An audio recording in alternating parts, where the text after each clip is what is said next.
Thibaut InShape a passé 24 heures dans un hôpital psychiatrique et il a fait une vidéo là-dessus.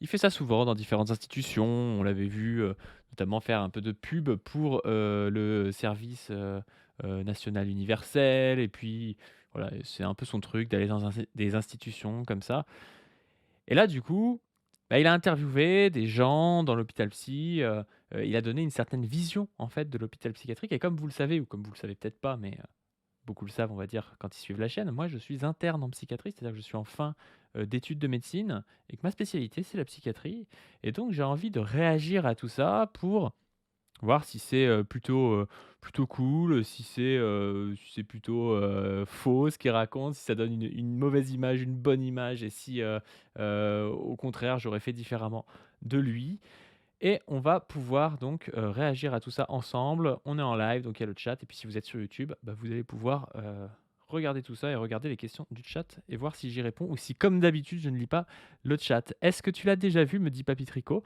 Oui, je l'ai regardé tout à l'heure. Bah, alors je l'ai regardé en cuisinant, en x2 pour voir s'il y avait quelque chose à dire et oui, il y a plein de choses à dire. Je vous spoile pas, mais je suis pas forcément d'accord avec ce qui a été fait.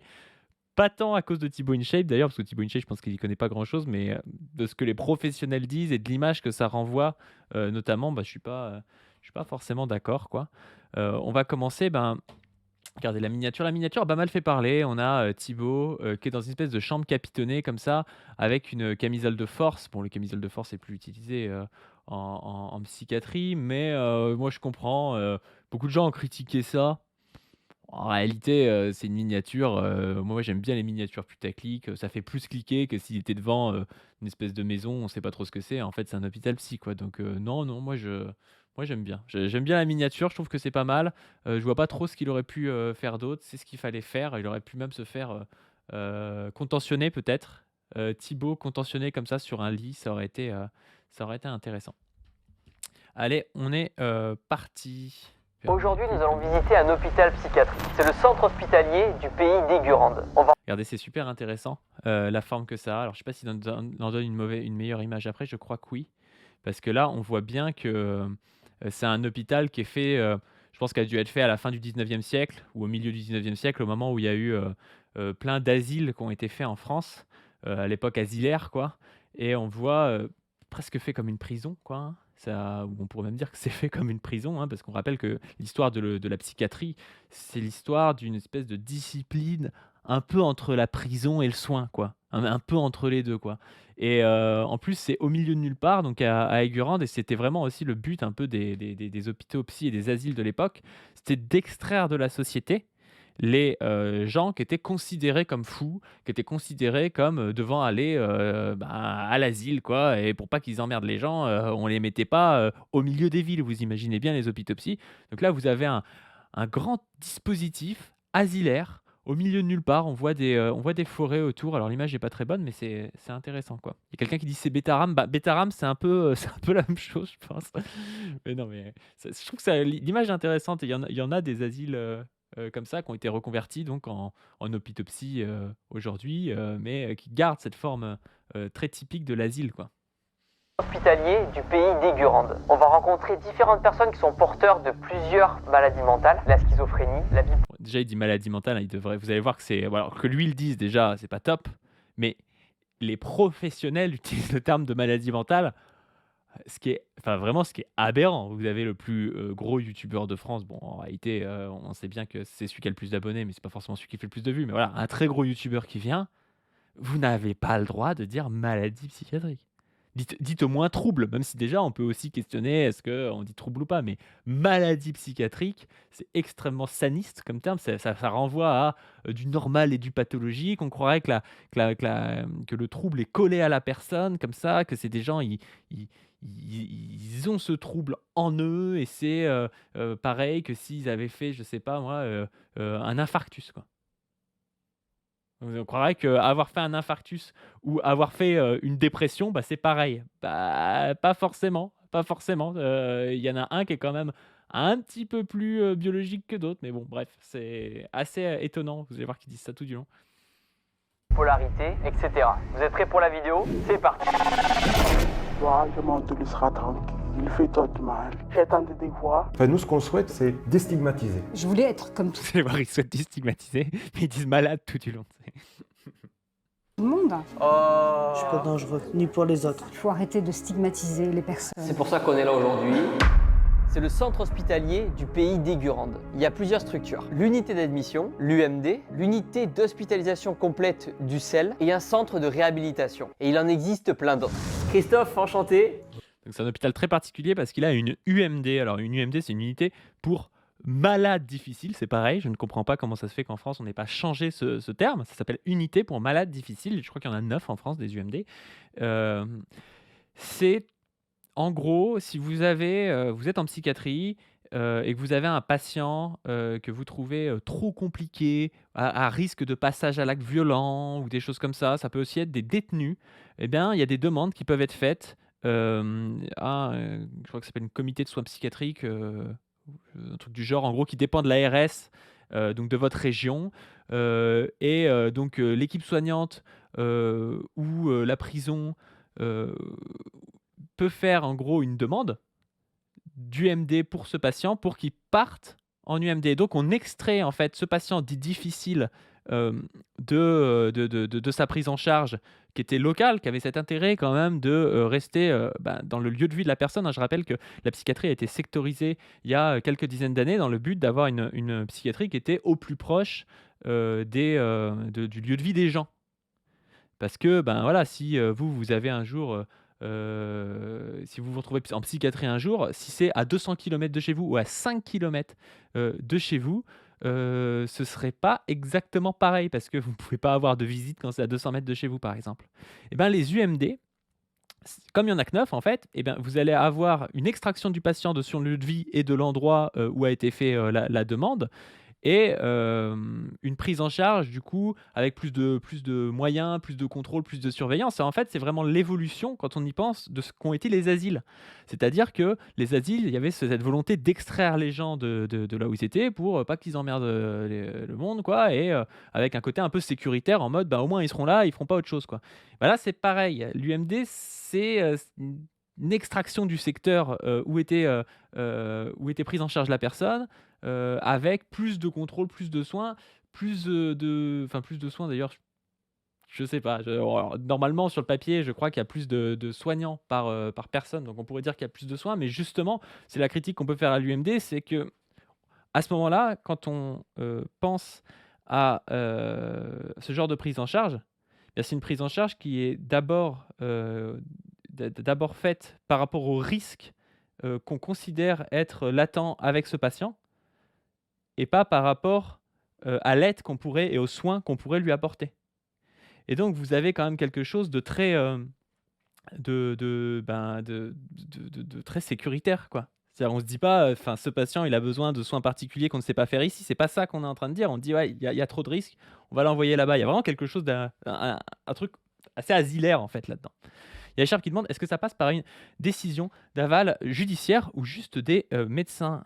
Alors en fait, tu as une demande qui est faite par l'établissement où est la personne, ou alors par un médecin, ou alors par un centre de détention qui va faire la demande du coup au CSP qui dépend de l'ARS de la région, donc de l'Agence régionale de santé. Et dans ce CSP, tu as, je crois, des médecins, des représentants de trucs juridiques, des psychiatres. Enfin voilà, tu as une sorte de comité comme ça qui statue. Donc c'est pas juste des médecins, mais c'est quand même en particulier des médecins. Et tu as aussi des gens qui sont hors médecine, mais qui vont être des spécialistes juridiques ou des choses du genre, quoi. Donc bref, c'est quand même particulier les UMD. Donc là, il est dans un centre hospitalier qui a une UMD, ce qui n'est quand même pas commun. Moi, j'en ai jamais vu, par exemple, et je crois que j'ai même jamais vu dans aucun de mes stages une fois où on aurait fait une demande pour envoyer quelqu'un en UMD, quoi. Donc c'est vraiment pas quelque chose qui est si commun que ça là où il est, quoi. La forme, du coup Christophe, tu es le directeur ici de l'hôpital psychiatrie. C'est le centre hospitalier du pays d'Aigurande, on l'appelle aussi. Ah, regardez, là vous avez vraiment, mais c'est vrai qu'on croit une prison de fou, quoi. C'est assez ouf. CHPE. Est-ce que tu peux nous présenter l'hôpital un petit peu alors? On est un hôpital de santé mentale. Si vous voulez, cette forme, ça veut dire en gros, on essaie d'en faire une annexe de la société, d'être à l'extérieur de la société, quoi. Ce truc-là, c'est fait pour y vivre et y rester quand vous voyez comment c'est fait. C'est pas du tout, comme peut l'être, par exemple, je sais pas, un centre médico-psychologique où vous allez avoir, voilà, ça ressemble à une maison de santé, vous avez, un psychologue, un psy, je sais pas, une ergothérapeute, une orthophoniste, des infirmières qui sont au milieu de la ville et vous allez dans la maison pour aller, avoir une séance d'orthophonie. Vous voyez, c'est pas du tout la même chose. Dans un cas, c'est fait pour aller au plus proche des gens qui ont besoin pour leur apporter des soins, de l'aide et tout. Dans l'autre cas, c'est fait pour, envoyer des gens dans un endroit pour qu'ils y restent quoi, en gros.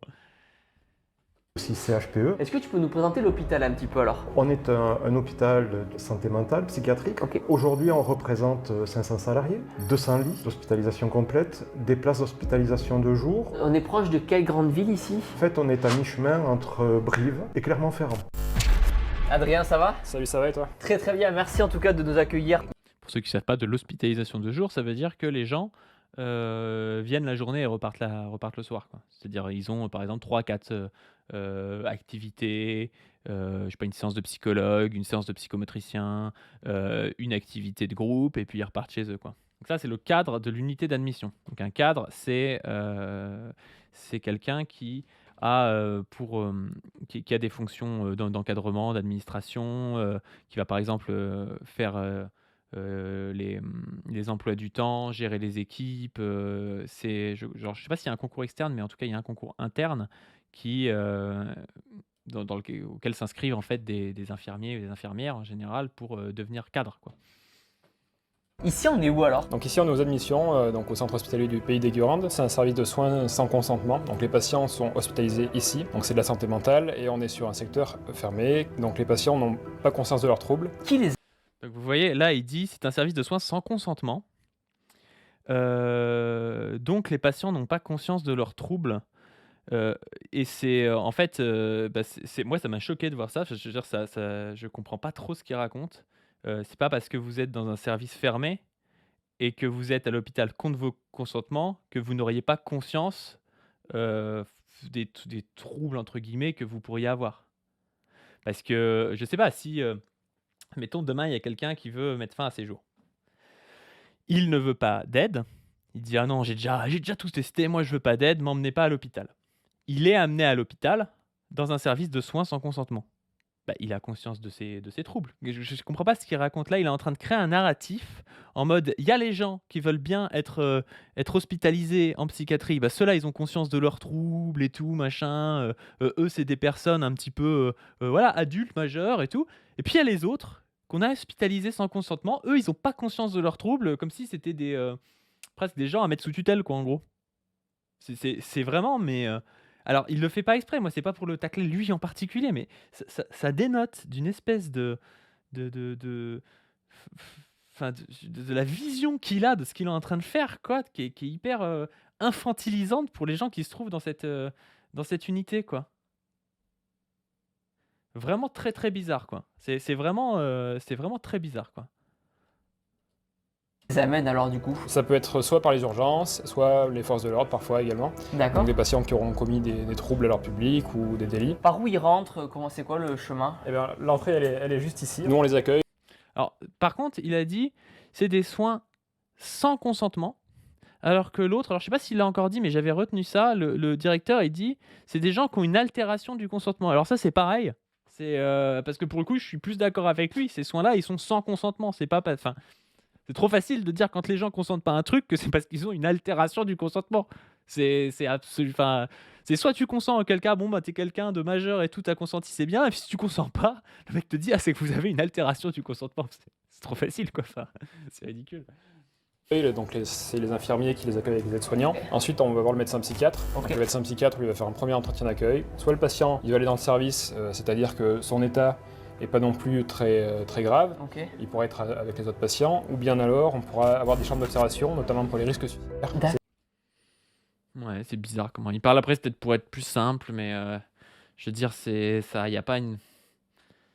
C'est pas. Enfin, si le patient peut avoir un état entre guillemets très grave et aller dans le service, je comprends pas trop ce qu'il raconte. Pourquoi est-ce qu'il faudrait passer dans une chambre en dehors du service?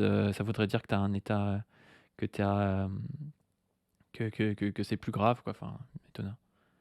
Il y a Charles qui dit après la mise sous tutelle, c'est un truc systématique. C'est aussi le cas dans le social. J'ai bossé dans des foyers où on nous mettait des bénéficiaires sous tutelle de suite pour leur pomper leur RSA, les soustraire des frais H24, leur filer le reste. Alors, ça dépend. Il y a plein de gens, tu sais, quelqu'un qui fait une tentative de S et qui se retrouve en hôpital psy, quasiment jamais il va être mis sous tutelle, tu vois, même si c'est en soins sous contrainte.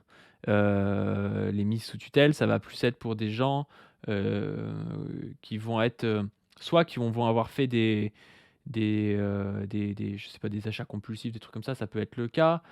Soit ça peut être aussi la famille qui va aller demander et tout, auquel cas c'est très compliqué parce que des fois les familles elles demandent, mais c'est aussi pour contrôler l'argent de la personne et tout, donc c'est pas facile. Ça va être aussi donc pour des gens par exemple qui ont des bipolarités et qui peuvent être en cas tu sais, de manie de face haute là, où ils vont être un peu désinhibés, acheter plein de trucs, auquel cas ça peut être aussi des On va les crever, camarades. Merci C'est beaucoup trop Emodem. maintenant. Bah tiens, on est en Il y train en a de assez. react Rendez-vous demain à la pique. Thibaut InShape. Et putain, Merci beaucoup Emodem.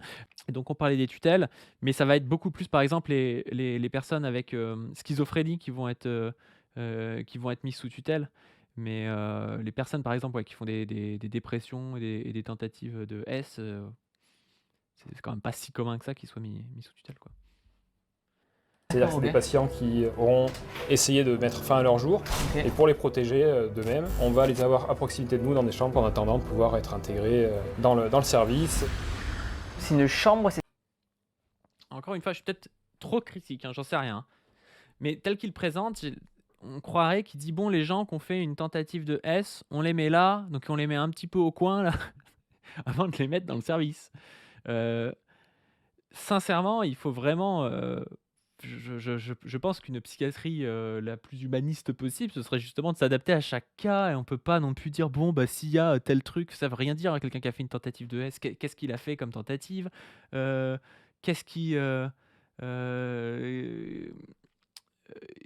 est-ce que là, enfin, est-ce qu'il veut refaire une tentative? Est-ce qu'il veut pas refaire une tentative? Enfin, vous voyez, vous pouvez pas le dire à l'avance. En fait, on n'en sait rien. Donc c'est compliqué de dire. De base, on va extraire les gens du service pendant 48 heures pour observer. Ça fait vraiment très protocolaire et encore une fois très dans le contrôle et dans l'autorité. Et je suis pas persuadé en plus. Faudrait voir. Je suis même pas persuadé que ça a un intérêt, que ça fasse baisser le taux le taux de S à l'intérieur de l'hôpital. Je vois pas trop pourquoi. Il faut toujours se dire qu'il y a un biais de contrôle et d'autoritarisme à penser que si on enlève aux gens, je sais pas, 2-3 trucs avec lesquels ils pourraient se faire du mal, bah, ils vont pas se faire du mal. Quelqu'un qui veut se faire du mal, bah, il va trouver un moyen de se faire du mal. À part le foot nu dans un truc où il y a rien du tout, bah, il va trouver des moyens pour se faire du mal et tout. Donc c'est vraiment infantiliser encore une fois les gens en se disant ah ouais mais si j'enlève les rideaux en fait ben c'est bon, il va rien se passer.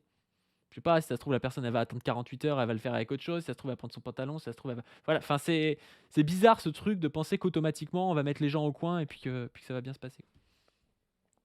ça? C'est ça, en fait, quand les patients arrivent, donc c'est des patients qui ont décompensé leur pathologie psychiatrique, ou alors des patients qui rentrent aussi dans la maladie, qui ont connu des parcours de vie un peu difficiles, qui vont vouloir mettre fin à leur jour. Et donc quand il y a des tentatives de suicide, Ouais mais je vais arrêter tout le temps, je vais passer pour un connard, mais les gens qui sont là, c'est pas, enfin des gens qui ont décompensé leur pathologie psychiatrique, il dit, ou qui rentrent dans la maladie, mais en fait qu'est-ce qu'on... Il y a des... Enfin, tous les gens qui rentrent en psychiatrie n'ont pas une pathologie psychiatrique sous-jacente qui ont décompensé à ce moment-là. Enfin, il y a des gens qui ont des conditions de vie aussi, quoi.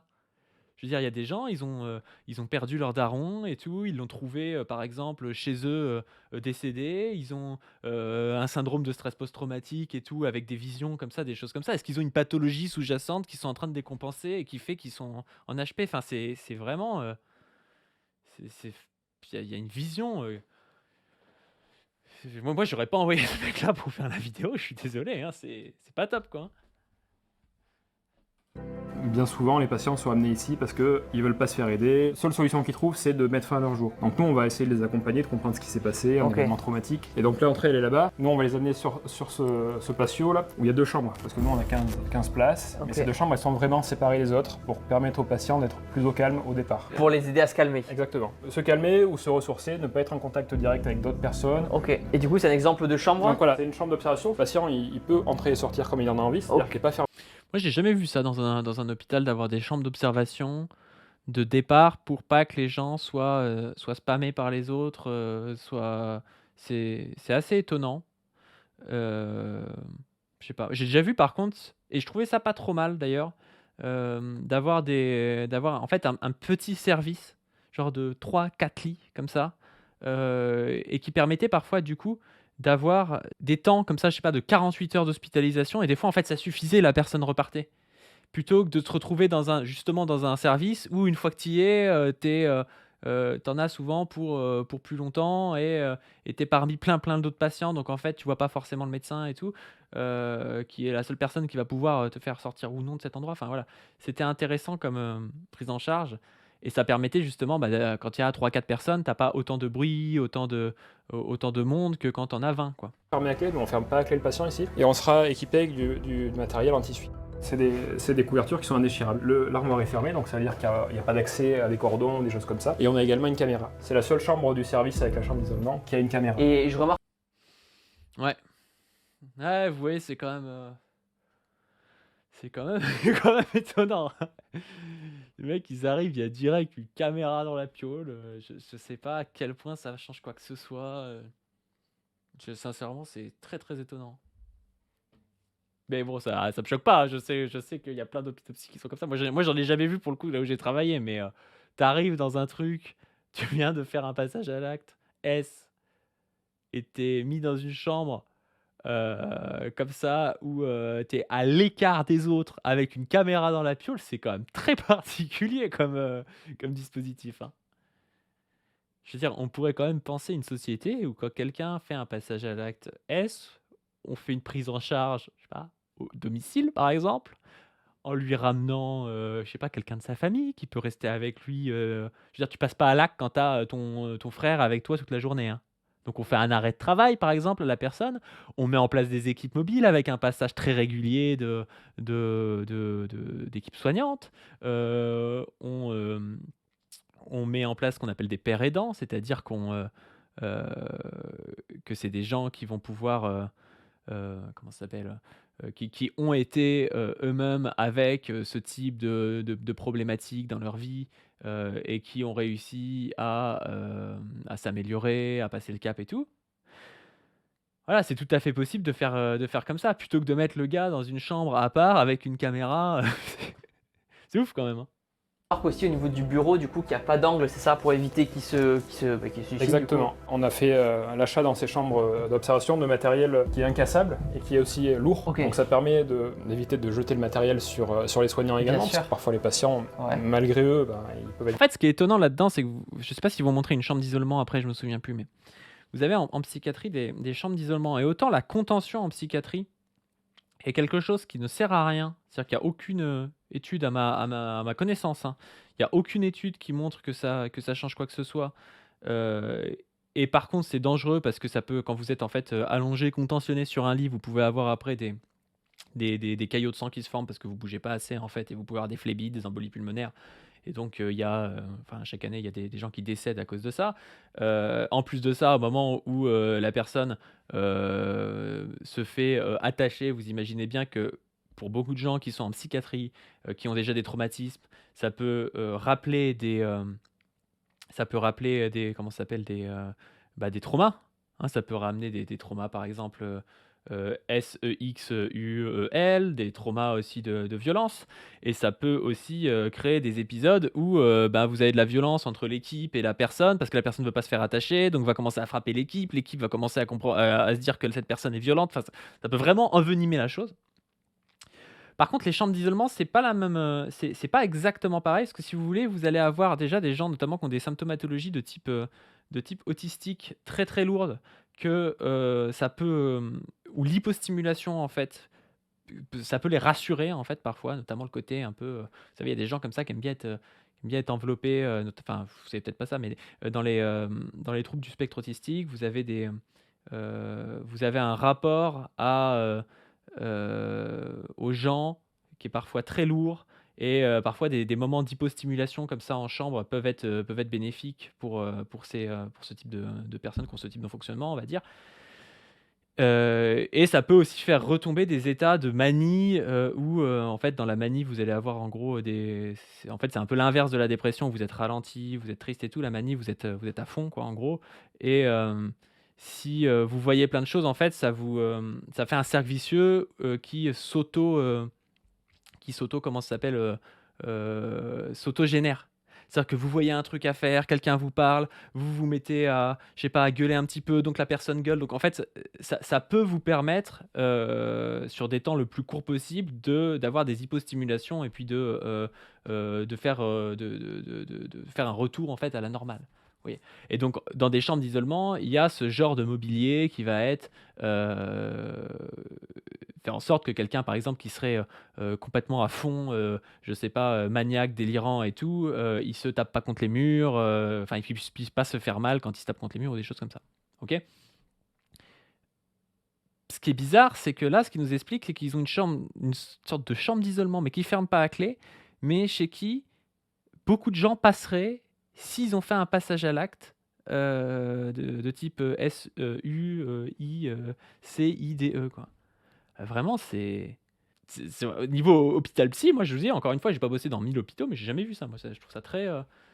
Encore plus dans le contrôle que les hôpitaux psy où j'ai bossé, où déjà l'hôpital psy c'est dans le contrôle et c'est un truc, je pense qu'il faudrait réformer de fond en comble, quoi.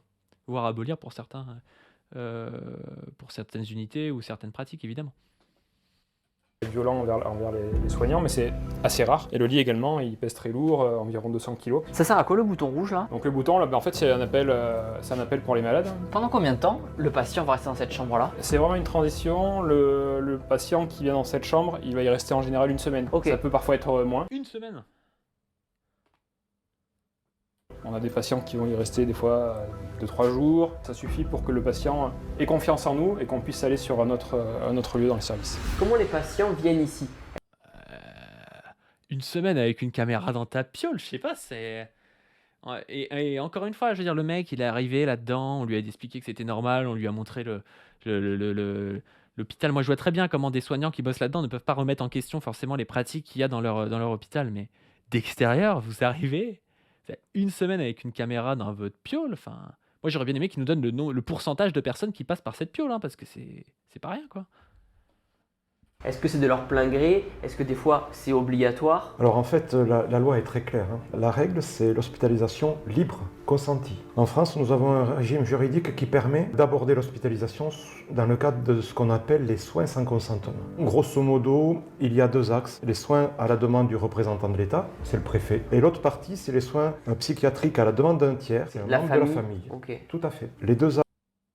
Alors, oui, mais en réalité, il y a plus 3, voire 4, mais il y a plus 3 modes de soins dits sans consentement. Donc vous avez le représentant de l'État, qui peut être le préfet et qui peut être le maire aussi, qui ressemble pour le coup aussi à ce qu'il y avait à l'époque des asiles, hein. C'est l'évolution, c'est-à-dire que vous voyez quelqu'un, je sais pas, enfin le maire, on lui dit que dans le village, il y a je sais pas qui est chez lui, qui fout le bordel et tout. Il va demander à un médecin de voir s'il faut hospitaliser ou pas la personne en psychiatrie. Le truc, c'est que le médecin, il connaît déjà pas forcément bien la psychiatrie et qu'en plus de ça, il va avoir aussi, parfois, enfin, le maire, parfois, ou le préfet, ils ont des relations quand même assez proches avec certaines personnes. Enfin, moi, je trouve que c'est pas forcément Enfin, c'est un mode d'hospitalisation qui est très très questionnable, hein.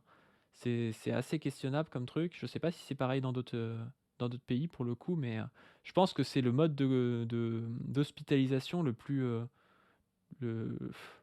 particulier. Enfin, si vous voulez que le préfet ou le maire envoie les flics chez quelqu'un, ça me paraît presque plus cohérent parce qu'on se dit, bon, bah ça dépend de l'état, machin, mais qu'il les envoie dans un endroit qui est censé faire du soin à partir de de pas grand-chose, hein, de palpable, qui voudrait dire que cette personne a besoin d'une aide psychologique ou quoi. C'est un peu étonnant, quoi.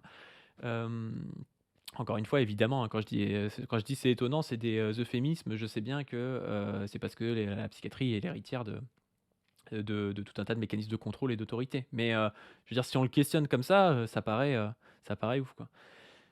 Vous avez du coup des soins à la demande d'un tiers, c'est-à-dire par exemple, vous avez votre frère, votre sœur, votre mère que vous voyez, je sais pas, complètement délirant ou complètement SUICIDAIRE, et vous vous dites, ben là, il y a un risque soit qu'il aille faire de la violence sur quelqu'un, soit qu'il aille faire de la violence sur lui-même. Et donc là, vous allez demander avec un médecin extérieur en fait à l'hôpital psy, vous allez demander une hospitalisation en psychiatrie sans le consentement de la personne. Si elle ne le consent pas, évidemment, si elle le consent, c'est pas compliqué, vous l'emmenez à l'hôpital psy, la personne va à l'hôpital psy parce qu'il consent d'y aller. Mais s'il n'y consent pas, vous pouvez, avec un médecin extérieur à l'hôpital psy, le faire hospitaliser à l'hôpital psy. Et donc, il y a un certificat d'un médecin extérieur, un certificat d'un médecin psychiatre à l'intérieur de l'hôpital psy qui, lui, va dire « Ah bah c'est vrai que cette personne-là, elle arrive, moi je pense qu'elle est délirante et tout, donc on va voir, on va voir comment on va essayer de gérer la situation. » Ça, c'est un mode un peu dans le meilleur des cas de ce qu'on puisse faire. C'est-à-dire que c'est quelqu'un de la famille, par exemple, ou un ami proche qui a dit, donc qui connaissait la personne, qui dit là, il y a un risque et elle n'est pas comme d'habitude et cette personne, et il faut l'aider. Vous avez par exemple son médecin de famille, donc il connaît aussi la personne qui dit ah oui, c'est vrai que là ça craint, et puis en plus il y a 10 ans cette personne elle avait déjà fait un passage à l'acte S, et puis voilà, il y a quand même un risque de récidive, donc il y a besoin de soins. Et elle est envoyée du coup à l'hôpital psy où il y a un psychiatre qui dit pareil. Encore une fois, moi je pense que dans ces cas-là, on devrait pouvoir mettre en place des soins en ambulatoire, des soins au domicile de la personne. Malheureusement, ce n'est pas possible aujourd'hui. En tout cas, il n'y a pas de volonté de ça. On est dans une société en plus qui, au niveau politique, est de plus en plus dans le contrôle et dans l'autoritarisme. Donc ça va pas dans le bon sens. Ça, on est d'accord sur ça. Moi, je pense qu'on pourrait très bien, dans le cas où quelqu'un est notamment a des envies de se faire du mal, on pourrait très bien faire une prise en charge chez lui, si on avait assez de soignants, si on avait assez de pères aidants, si on faisait des arrêts de travail à la famille, aux amis, pour qu'ils soient avec. Enfin voilà, si on était dans une société la plus humaniste possible, c'est ce qu'on ferait. Heureusement, on n'est pas dans cette société aujourd'hui et c'est pas ce qu'on fait dans la majorité des cas. Donc, cette personne est envoyée du coup à l'hôpital psy. Mais ce qu'il ne dit pas, le directeur, c'est que le mode d'hospitalisation sans consentement le plus fréquent en France, c'est ni celui-là ni l'autre. C'est ce qu'on appelle les soins sous contrainte en péril imminent, c'est-à-dire en gros, c'est vous avez un médecin extérieur qui dit « Je n'ai pas trouvé de tiers pour faire hospitaliser cette personne, je n'ai pas trouvé quelqu'un de sa famille qui voulait le faire hospitaliser, soit parce qu'ils ont refusé, soit parce qu'il n'a pas réussi à les joindre. » Et à ce moment-là, vous avez juste besoin d'un certificat d'un médecin extérieur pour faire hospitaliser en psychiatrie. En 2013, c'était 59% des hospitalisations en soins sous contrainte qui étaient selon ce mode de soins sans consentement dont il ne nous parle pas, et qui est peut-être aussi quelque chose qu'on devrait critiquer parce que ça passe pas par la famille ni les amis, ça passe pas par un médecin psychiatre ou qui connaît bien les troubles psy, c'est-à-dire que ça va passer par un médecin extérieur qui n'est pas psychiatre, qui connaît pas particulièrement ça, et qui le fait sans avoir demandé à la famille ou aux amis, ou pire, parce qu'avec la famille ou les amis qui ont refusé. Donc là, vous avez quand même un mode de soins qui est quand même critiquable et qui est pourtant le mode principal de soins sans consentement. Et je trouve ça dommage qu'il n'en parle pas parce qu'il faut quand même avoir ça en tête, quoi. Le meilleur mode de soins sans consentement, ça reste celui où il y a la famille, les amis, 2 certificats. Là, vous avez un truc quand même qui est costaud, quoi. Alors pourquoi est-ce que c'est le mode de soins le plus utilisé, celui où il y a juste un médecin et où il n'y a pas de tiers? C'est parce que genre le médecin traitant ou un médecin random, n'importe, un médecin random ou le médecin traitant. C'est souvent par exemple un médecin des urgences. C'est souvent un médecin des urgences, il voit quelqu'un arriver, il ne le connaît pas, il se dit cette personne elle a besoin de soins psy, et puis il l'envoie en psy. Alors s'il le fait bien, en général, on va lui donner le bénéfice du doute. S'il fait bien son travail, il n'y a pas de souci. Si par contre, imaginons qu'on soit dans une société où il y a de moins en moins de moyens, où il y a de plus en plus de personnes aux urgences, ce médecin, il a quand même envie de désengorger un peu les urgences, il peut parfois aller un petit peu plus vite. parfois peut-être passer à côté de certaines pathologies, par exemple neurologiques, ou certaines choses qui auraient expliqué en fait mieux l'état actuel de la personne qu'une problématique de type psychiatrique. Et du coup, cette personne va faire hospitaliser en psychiatrie quelqu'un qui a, je sais pas, par exemple, une méningite, une encéphalopathie, enfin quelque chose qui ne devrait jamais être traité par des psychiatres, quoi. Bref, c'est quand même questionnant de se dire que le mode de mise en soin sans consentement principal, ce soit celui-là, quoi. Les axes des soins sans consentement sont obligatoirement validés par un certificat médical qui va attester du fait que le consentement est altéré et ne permet pas de consentir librement aux soins. Après, il y a tout. Alors là, il dit il va y avoir un certificat médical qui va dire que le consentement est altéré et ne permet pas de consentir aux soins. Moi, je trouve vraiment qu'il y a une vision très individualiste, libérale là-dedans. C'est-à-dire que vous avez des gens qui ne consentent pas aux soins et on considère que leur consentement est altéré et on considère du coup qu'il faut faire des soins quand même. C'est-à-dire qu'on considère quoi là? Les libéraux, l'idéologie bourgeoise veut que le consentement individuel, ce soit un truc presque inaliénable, un petit peu, presque le truc vraiment majeur. C'est-à-dire, on se dit, l'individu a le dernier mot. C'est vraiment la pensée bourgeoise. Mais la pensée bourgeoise, elle est aussi autoritaire. Et donc là, c'est marrant parce qu'ils disent, le consentement est inaliénable, il faut à tout prix le consentement pour faire quelque chose. Mais si la personne ne consent pas, c'est peut-être que son consentement, en fait, est altéré. Et donc, on lui fait perdre en fait sa valeur d'individu majeur qui pourrait décider pour lui-même comme les autres. Et c'est, en fait, je trouve qu'il y a un inconscient de l'individualisme bourgeois derrière ça qui est vraiment très très fort, quoi. C'est-à-dire que si cette personne ne consent pas, c'est bien que son consentement en fait est pas très bon, donc son niveau de conscience est pas très bon, donc en fait c'est presque quelqu'un à mettre sous tutelle, quoi.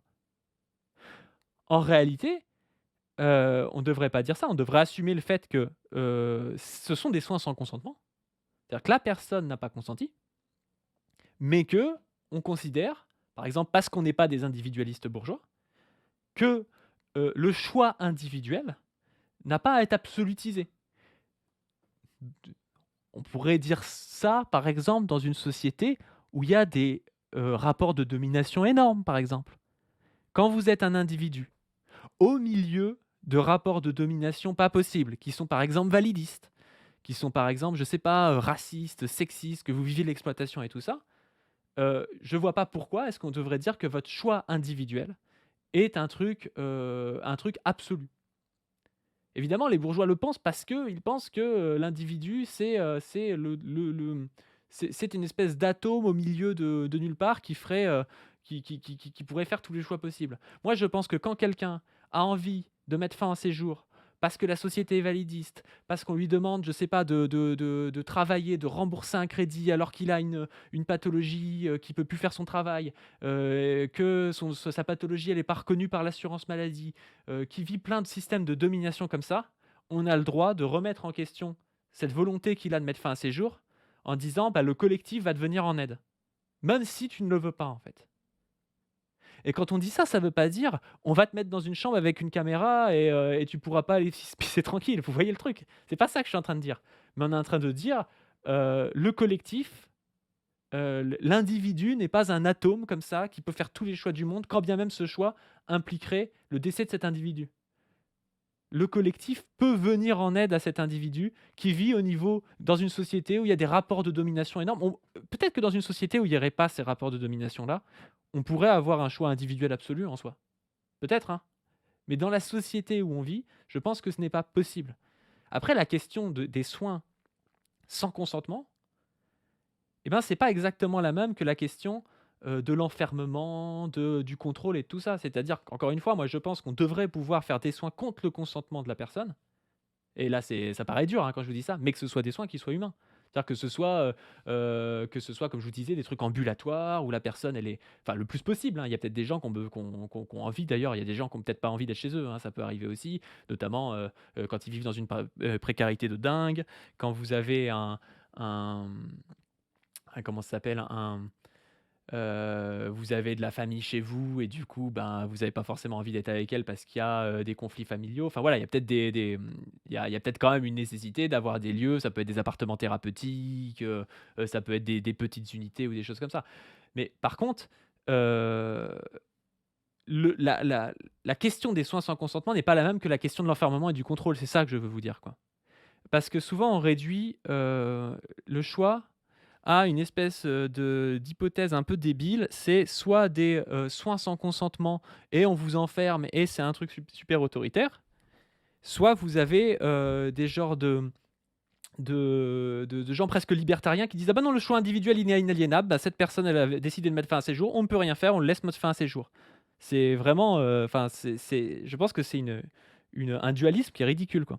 Je rajoute juste au montage que c'est un petit peu la même question que celle, de, la loi sur l'euthanasie, avec, ben, des gens qui sont plutôt, pour l'euthanasie, qui sont souvent d'une gauche, un peu, humaniste et qui se disent: «Voilà, il faut que l'individu puisse avoir le choix» et puis les militants antivalidistes qui répondent: «Oui d'accord, mais dans une société comme la nôtre, il y a tout pour que ça finisse mal parce que, si on a des soins palliatifs qui ne marchent pas, qu'on n'apporte pas les soins aux gens, bah, les gens, ils voudront l'euthanasie et ce ne sera pas un choix, éclairé, en ayant donné toutes les chances à la personne pour que la vie vaille le coup d'être vécue, mais ce sera, de l'ordre du non-choix parce que ces gens seront dans des, rapports de domination, dans de la douleur, dans des, choses qui ne seront pas prises en charge parce qu'on dira que ça coûte trop cher et on finira par faire un calcul en se disant: «Au final, l'euthanasie, c'est pas si mal parce que, bah, les soins palliatifs, ça coûte plus cher, quoi» et il y a la même, bonne envie, on va dire, chez certains individualismes et progressistes de se dire: «Il faut laisser le choix en dernière instance à l'individu»,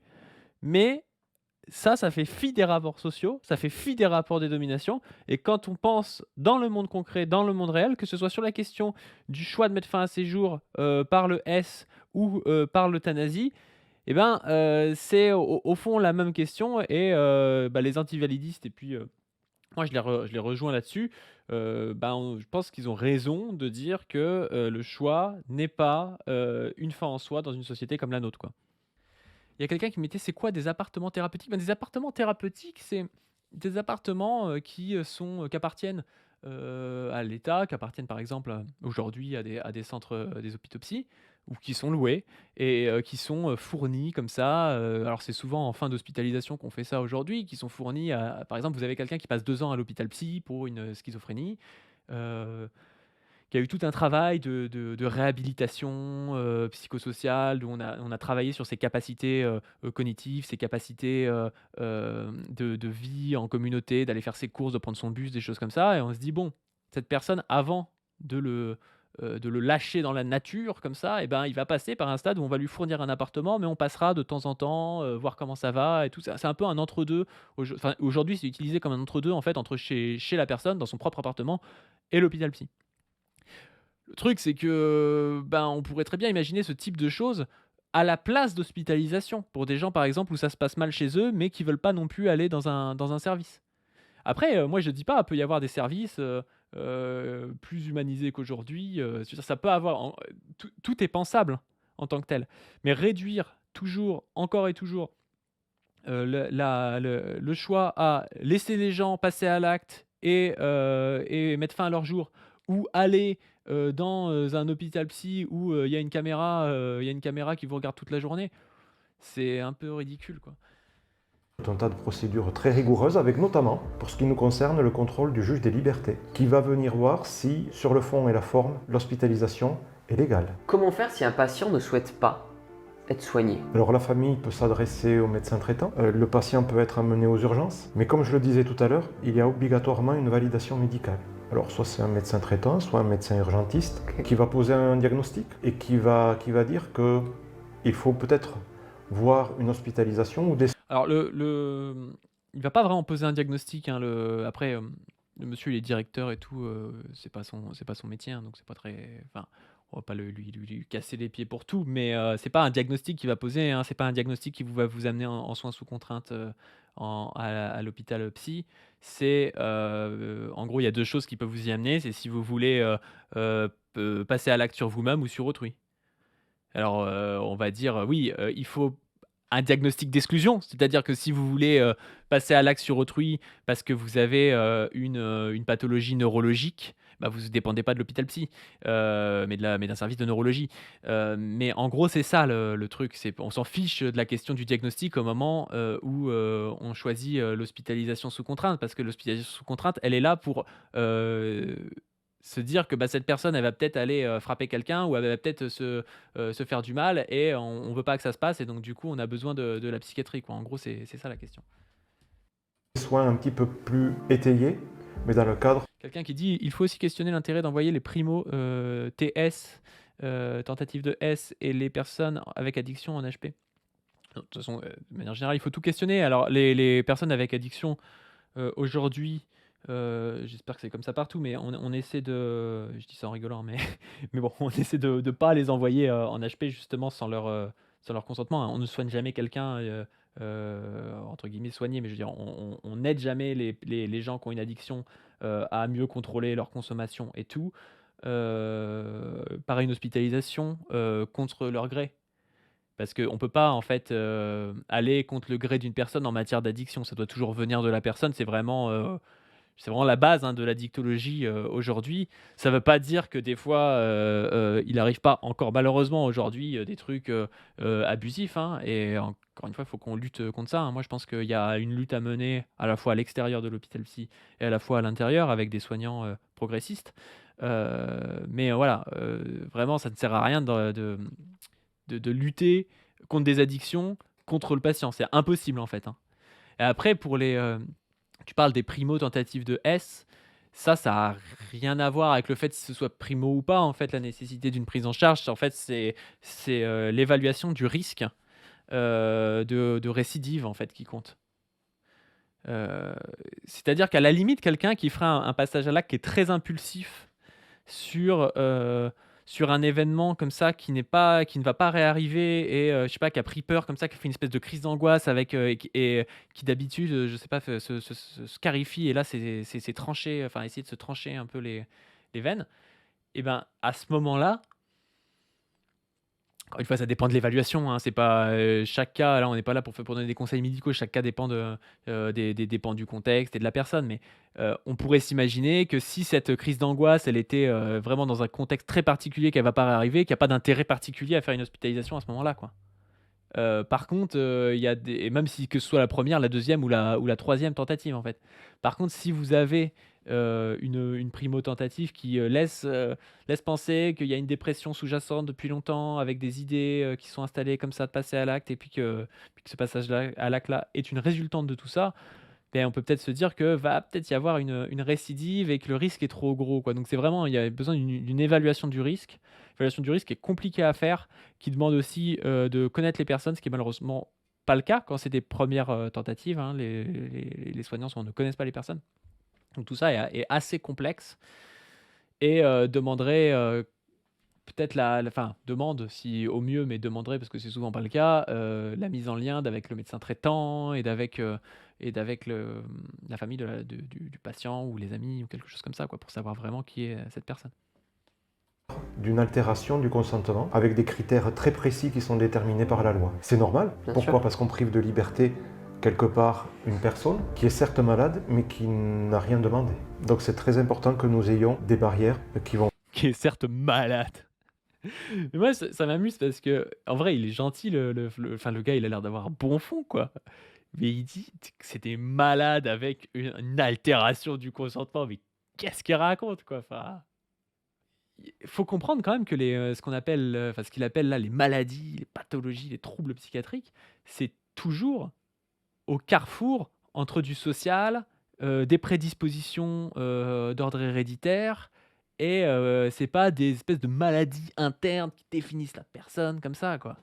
C'est pas ça, quoi. Donc du coup, c'est faut éviter d'essentialiser, quoi. Non, je force pas, je suis désolé, tu passes dans une vidéo qui va faire des millions de vues, tu es directeur d'un établissement psy, tu peux pas dire ces gens-là sont malades et ils ont un consentement altéré, quoi. Enfin, moi je trouve ça un peu bizarre, quoi. Non, c'est des gens qui ont des problématiques de vie. À la limite, s'il a envie d'utiliser le mot trouble, parce que c'est un mot un peu qui fait référence aujourd'hui dans la littérature nationale, qui ont des troubles psychiatriques, à la limite. Mais admettons qu'ils disent ça, mais qui ont refusé en fait l'hospitalisation, donc qui n'ont pas consenti en fait. Parler d'altération du consentement comme de l'altération du jugement, en fait, bah, on n'en sait rien. Enfin, c'est bizarre quoi, de dire ça. Quoi. Que on va garantir finalement que les libertés individuelles sont garanties et respectées. Quelle est la différence ici? Donc la chambre d'isolement, elle, c'est vraiment le dernier recours. C'est-à-dire que le patient est dans un tel état qu'on n'a pas d'autre moyen que de... Et c'est marrant parce que du coup, ils disent les libertés individuelles sont garanties. Mais ils viennent de te dire, c'est un truc... Il vient de te dire un truc avant qui est quand même un peu... C'est un peu facile, tu vois. Genre, tu fais un truc sur comment toi, ça t'arrange pour que on puisse dire que tu as garanti les libertés individuelles, mais en fait, la personne, elle arrive dans un système qu'elle connaît pas, où il y a une caméra dans sa chambre pendant une semaine. Enfin, ok. le mettre en chambre d'isolement. D'accord. Pendant une semaine, c'est ça aussi? Alors la chambre d'isolement, non. Elle sera vraiment au cas par cas et à l'heure par heure presque. C'est-à-dire qu'un patient peut entrer ici, rester une demi-heure. Ok. Si la crise, elle cède au bout d'une demi-heure, pas besoin de faire plus. Ok. À savoir que ces chambres, elles sont légiférées, Ouais. le médecin doit prescrire et nous, on doit assurer une surveillance beaucoup plus constante. Ça casse un petit peu avec les idées reçues des fois qu'on a avec, tu sais, les chambres capitonnées un C'est petit ça. peu. Bien sûr. Alors en effet, ça reste une chambre qui est fermée, mais on essaye toujours d'être présent, on a une caméra également, on ne parle pas au micro aux patients, on vient le voir directement aussi. On parle pas au micro. Le truc de baiser, il y a un micro qui parle. Tu sais, t'es déjà délirant et tout. T'es délirant, parano, t'es dans une chambre et puis là, il y a les murs, ils te parlent, mais en fait, c'est vrai, les murs, ils te parlent vraiment, tu vois. Dès que le patient peut sortir, il sort. Donc là, l'idée, c'est de protéger le patient de lui-même Ouais, et des autres. bien sûr. Ok.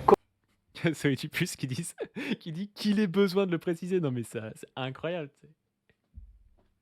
Comment tu arrives à calmer un patient? On a des formations pour la désescalade de la violence qui sont faites au sein de l'hôpital par des formateurs extérieurs ou des formateurs en interne. Et Ok. ensuite, le savoir, il se transmet entre les soignants, entre les anciens et les plus jeunes. Est-ce que cette unité, là où on est aujourd'hui, c'est un lien avec lui? C'est une vraie question là. Il dit le savoir, il se transmet des plus vieux aux plus jeunes. En réalité, avant, on avait des infirmiers qui avaient choisi d'être infirmiers psy, qui passaient un diplôme spécifique. Et à partir des années, je crois, je sais plus, 80 ou 90, je sais plus, on a arrêté en fait de les former comme ça. Et les infirmiers sont formés de manière généraliste à tout en fait. Donc à tout, et malheureusement du coup, ben, comme la psychiatrie c'est quand même très particulier, ils n'ont pas beaucoup d'heures de formation de psychiatrie. Et moi j'ai vu souvent ça chez mes collègues infirmiers, infirmières, d'avoir une vraie volonté en fait de formation qui prennent, comme il n'y a pas beaucoup de budget formation, en fait, qui prennent des années avant qu'ils les aient. Donc vous avez des gens qui font 3-4 ans en psychiatrie sans aucune formation particulière de psychiatrie, qui récupèrent des billes un peu comme ça, des vieux infirmiers mieux formés ou avec plus d'expérience et tout, de tout le monde et tout, mais il y a vraiment un défaut de formation évident, alors même que les gens veulent se former, quoi. Et ça rend ouf et ça participe du fait que ben, l'aide qu'on peut apporter aux personnes qui vont être en psychiatrie bah, sera pas forcément la meilleure, quoi. Unité des malades difficiles ou alors c'est à part? En fait, si tu veux, nous, c'est un service fermé mais non sécurisé. Les patients qui entrent ici, on peut les adresser en UMD. C'est-à-dire que si nos patients, on n'arrive pas à traiter leur pathologie, qu'ils sont trop difficiles, trop violents, trop agressifs, envers les autres ou envers eux-mêmes, Ouais, bien on sûr. pourra les transférer en UMD. Et Ok. l'UMD, là, sur un séjour plus long, arrivera à faire des choses plus complexes au niveau thérapeutique et au niveau de l'accompagnement pour aider encore mieux. Ce que j'aime pas trop, et vous le voyez dans cette vidéo, c'est que du coup, il a pris quand même, Thibaut InShape, un CH psy très particulier, avec une UMD, donc avec des unités pour, moi je pense qu'ils auraient dû dire pour peut-être, enfin patients difficiles, ce serait bizarre.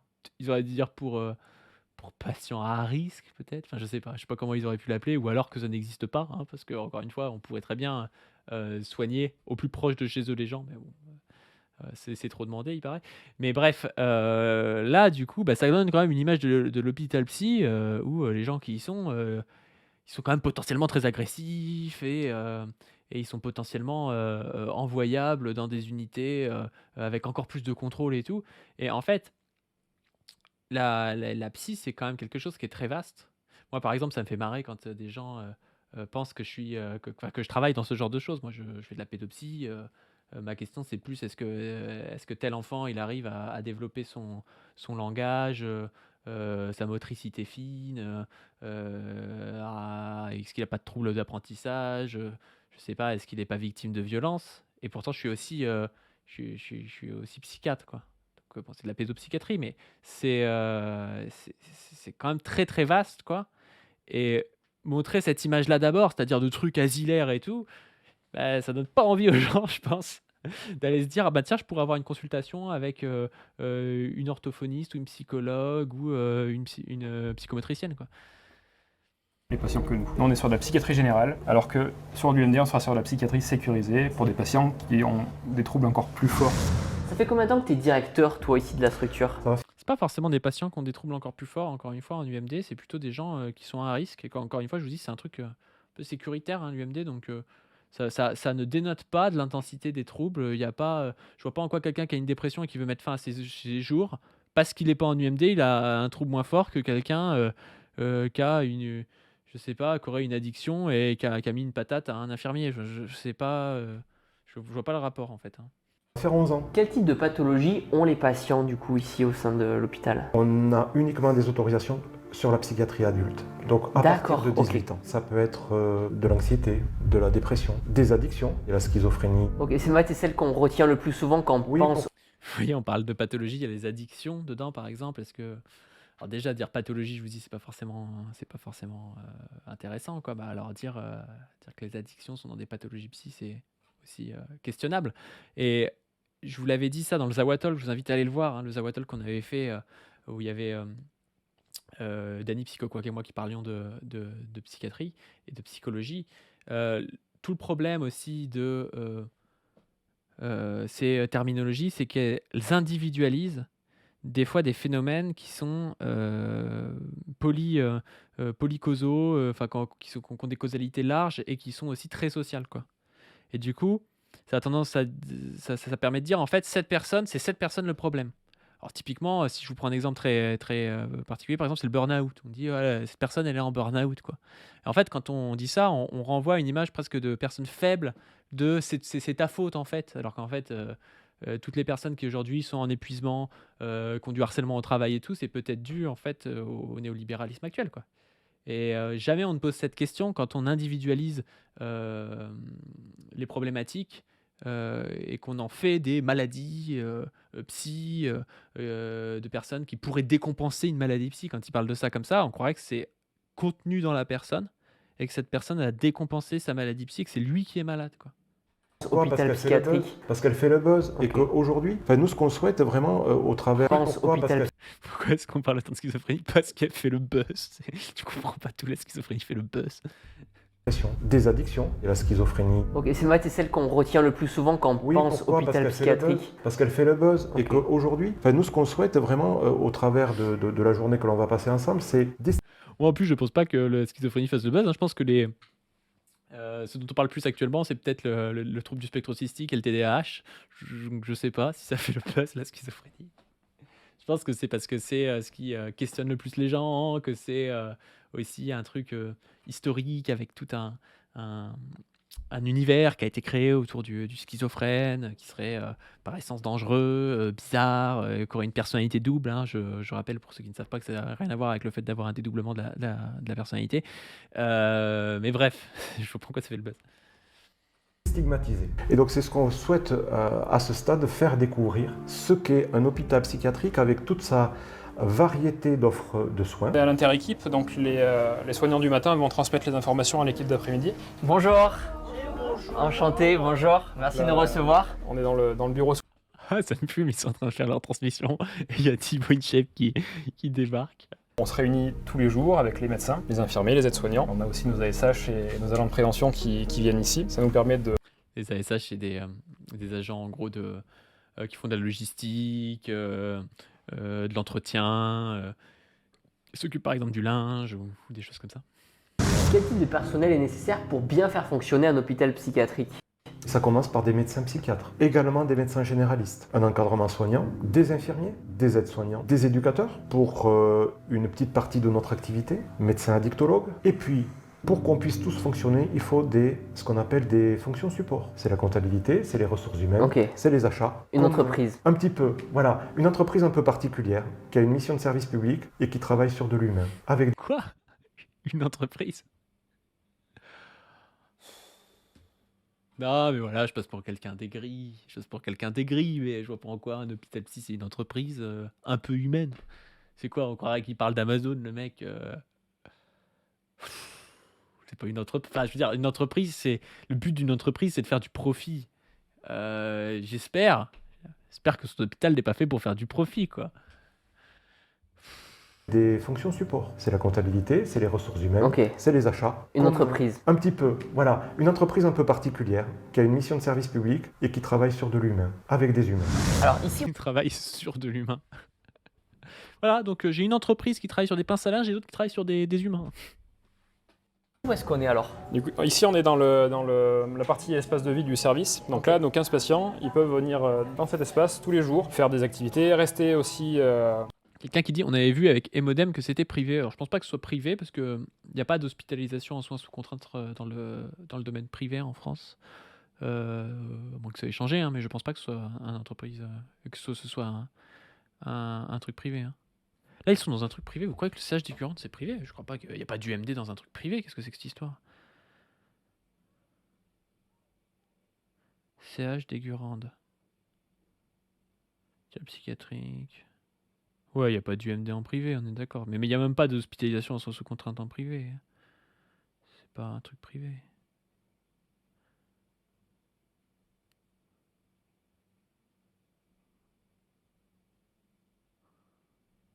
Ouais, je sais pas. Si vous avez les infos, vous pouvez nous le dire. devant la télé, faire des activités avec les soignants, on peut faire des jeux de société, D'accord, des ok. activités créatives. Ils jouent entre eux un petit peu ou pas forcément? Si, les patients peuvent jouer entre eux, selon les D'accord. affinités bien sûr. Après, Bien il y a sûr. des patients qui ne s'entendent pas forcément. Là, dernièrement, on a une patiente qui nous a fait des peintures sur les murs, parce qu'elle Ok. avait une âme plutôt artistique. Bien donc sûr. C'est assez sympathique, on l'a accompagnée dans ça. Ensuite, ici, on a un bar qui nous sert de bar thérapeutique, entre guillemets. Là, les patients vont venir boire la tisane le soir, par exemple. D'accord, ok. Avec l'équipe de nuit, ça leur permet de faire une petite transition entre le jour et la nuit. Vous nouez des liens? On parlait de ça l'autre jour avec Zoé en privé, notamment des EHPAD, mais c'est pareil. Pareil là, a priori, il y a un côté quand même à mettre des peintures sur les murs, et il y a un côté école maternelle quand même qui est un peu infantilisant. Je veux dire, les gens, c'est des gens adultes, ils viennent, ils sont hospitalisés ici. Enfin, après, je peux comprendre, peut-être qu'ils sont... peut-être que c'est bien qu'ils fassent des peintures sur les murs, mais ça fait quand même aussi un petit peu, bon bah voilà, c'est les gens, ils n'ont pas de consentement, ils n'ont pas de conscience, et puis ils font des coloriages sur les murs. Enfin, je sais pas. Qu'ils fassent des coloriages, il n'y a aucun souci avec ça. Ça peut être ça peut être des activités et tout. Il y a pas de problème. Mais alors, d'autant plus avec les personnes âgées dans les EHPAD où nous, ça nous fait vraiment penser à ça, quoi, à une école primaire, mais avec des personnes âgées dedans, quoi. Mais là, on voit ça aussi dans leurs locaux, quoi. Après, si c'était la volonté de la patiente, si c'est ce qu'elle aime faire, elle va faire du bruit. Non, il n'y a pas de souci, il n'y a aucun souci à ce que la patiente elle fasse de la peinture et tout. Il n'y a pas de problème, mais c'est quand même récurrent dans ce genre de lieu de transformer ça en ambiance un peu en mode ah, regardez, c'est joyeux et tout. Mais en fait, moi, je trouve ça un peu lugubre de faire ça et un peu infantilisant pour les gens, quoi. Et vous imaginez, vous, demain, là, vous faites. Vous allez pas bien parce que vous se passe un truc dans votre vie. Vous faites un passage à l'acte et vous finissez hospitalisé sans consentement avec des mecs qui disent que vous êtes décompensé de votre maladie psy. Déjà, tu comprends pas trop pourquoi. Vous passez une semaine dans un endroit avec une caméra et vous arrivez et là il y a des peintures sur les murs et tout en mode un peu cringe, un peu école maternelle, mais vous hallucinez, hein, c'est aberrant des fois, hein. Avec les patients? Oui, alors on essaie de ne pas entrer en revanche dans l'intime, L'intimité. parce que on doit savoir faire la part des choses entre la vie professionnelle et la vie privée. On doit trouver la juste distance. D'accord, ok, Ne je pas comprends. tutoyer les patients, par exemple, fait Ok. partie de quelque chose. Comme ça. Vous essayez de maintenir une sorte de hiérarchie quand même un petit peu? C'est pas de hiérarchie, on n'est pas contre eux, mais Ouais. voilà, on est là pour les accompagner, mais on ne doit pas rentrer Bien sûr. dans l'amicalité. On a un jardin d'intérieur. Ah, c'est magnifique. On Ouais. dirait un jardin japonais. Les murs blancs, c'est triste aussi. Non, mais et vous pouvez très bien avoir, si vous voulez, décorer les murs et tout par des artistes, faire un truc classe, il y a pas de souci, mais que ce soit en mode gros dessin de maternelle au-dessus des portes et tout, c'est pas pareil, quoi. Par contre, vous voyez bien ce que je vous disais, hein, là, on est au milieu de nulle part, donc ça vraiment héritier du côté asilaire de mettre au milieu des montagnes un grand établissement où les gens ne peuvent pas du coup être en ville s'ils sortent et il n'y a pas de danger entre guillemets pour les alentours, quoi. Il a été réalisé en grande partie avec nos patients. En quoi ça aide les patients de planter, travailler avec leurs mains? Finalement, c'est un peu Vous voyez, ça c'est stylé. Moi je trouve ça beau, ça je trouve ça beaucoup plus joli. Voilà, ils ont fait un jardin intérieur et tout. Ça là, il y a moins de soucis, je trouve, à faire ça. Après, ça dépend des patients. L'idéal serait d'écouter leurs besoins, bien sûr. Bah, de toute façon, je pense que ça fait partie. On n'a pas forcément parlé aujourd'hui, mais j'en avais parlé dans le Zawa Talk notamment. Bah, ça fait partie de ce qui, de l'aspect de démocratie sanitaire, hein. Je veux dire, il n'y a pas qu'en psychiatrie où il faut que les patients puissent décider de ce dont ils ont besoin, de ce dont ils ont envie. Ça ne veut pas dire qu'il ne faut pas qu'il y ait une part d'orientation, d'information qui soit la plus loyale possible, la plus claire possible de la part de gens qui ont une expertise que les patients n'ont pas forcément et tout. Mais il faut que on puisse avoir une décision par les patients eux-mêmes de là où ils veulent vivre. Ça paraît évident, hein. De se dire c'est fermé, il y a des barbelés. Et là on se voit qu'en fait voilà, il y a une grande baie vitrée. Ouais. On est là pour soigner les patients et pas entre guillemets seulement pour les enfermer. Puis on vise l'autonomie parce que nos patients, même en soins sans consentement, on les amène à l'extérieur, c'est-à-dire qu'on va retourner chez eux, à leur domicile, faire des visites à domicile pour voir si leur logement est en bon état, s'ils sont capables de revenir dans leur logement, tester les habiletés sociales, est-ce que en société, est-ce qu'avec du public, ils vont réussir à être adaptés, et la plupart du temps. D'ailleurs, est-ce que c'est vraiment utile la blouse pour un hôpital psychiatrique? Non. Non, il y a des hôpitaux psy où il y a des blouses, d'autres où il n'y en a pas. La blouse crée un côté un peu reconnaissance de l'équipe médicale, hiérarchie. Alors ça peut être critiquable. D'un autre côté, ça peut aussi être critiquable. Vous savez, parfois c'est plus violent d'avoir des choses où on a l'impression qu'il n'y a pas de hiérarchie alors qu'il y en a quand même. C'est-à-dire que vous avez quelqu'un qui n'a pas de blouse, mais en fait, vous savez quand même que c'est le chef, que c'est le gars que vous ne pourrez pas critiquer. Parfois, c'est un peu vicieux, vous voyez, ce genre de trucs un peu à la cool, faussement, il n'y a pas de hiérarchie, mais en fait, c'est quand même cette personne qui choisit si tu sors ou pas et quel traitement tu prends. Donc, en réalité, qu'il ait une blouse ou pas, ça change pas grand-chose. Si vous prenez par exemple la pédopsychiatrie, c'est assez rare que vous voyez des gens qui aient des blues parce que c'est hyper associé aux médecins, notamment pour les jeunes enfants. Si un enfant il allait faire que des vaccins et tout chez le médecin, et que vous arrivez avec votre grosse blouse et tout, bah, le gamin il va pas être très très ouvert, quoi, et c'est normal. Donc ça dépend aussi à quelle population